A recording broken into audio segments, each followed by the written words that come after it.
We know that archaeologists and biologists have traced the origin of humanity to Africa. And so everyone in history is an African diasporan. The African diaspora covers the length and breadth not only of the world but of human experience. To better understand that, a group of 15 American students from 3 universities has traveled to Ghana to study the African diaspora.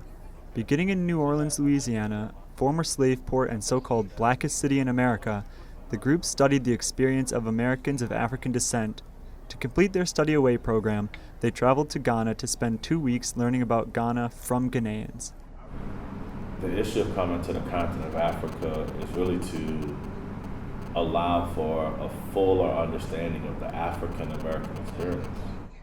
Their time in Ghana included many opportunities American students don't usually have access to.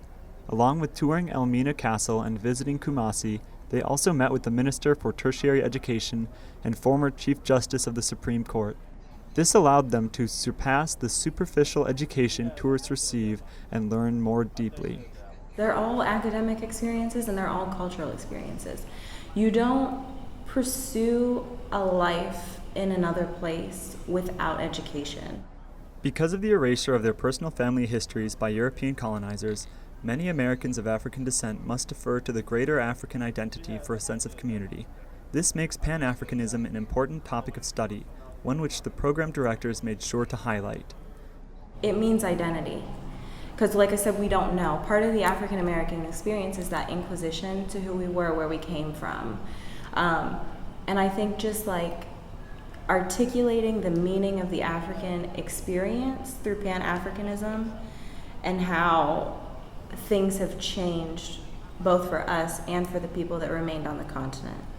So not only experiencing people who are different from, but also getting to understand who you are and what you bring to the equation, I think is one of the best experiences. And to understand that the folks that you think are less than you are just as good and better in some ways. This Study Away program coinciding with the year of return is coincidental, but everyone Netu spoke to agrees that Ghana acting as a gateway for diasporans to return to Africa is positive. For many, it was an emotional experience. African Americans often idealize Africa as a homeland and history that was stolen from them. My undergraduate studies at Southern University of Baton Rouge, I really began to take a greater interest in terms of the effect of colonialism, imperialism, racism, and various issues of just the impact of the invasion of Africa. And so I became more invested in making a trip to the continent of Africa. Part of what makes traveling to Africa vital to the study of the African diaspora is the same characteristic that makes historically black colleges and universities in the United States vital: being surrounded by blackness. No greater space for that kind of work than on a campus that is devoted to the higher education of black people, but of everyone, but specifically to create this space where you are seen as capable of reaching the highest heights of whatever it is that you want to do. It was also inspiring to see many similarities to black communities in the United States. We were driving last evening. I looked across the street and I saw houses and people and just busyness and energy that I recognized immediately, and I said to my colleague, that is like the house I grew up in. That's the block I grew up on. Everything was the same. It looked just like old Oakland. And it is an indescribable feeling being here.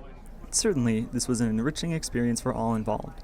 The ideal of African diasporans learning about Africa in Africa from Africans is one that should be preserved and expanded upon.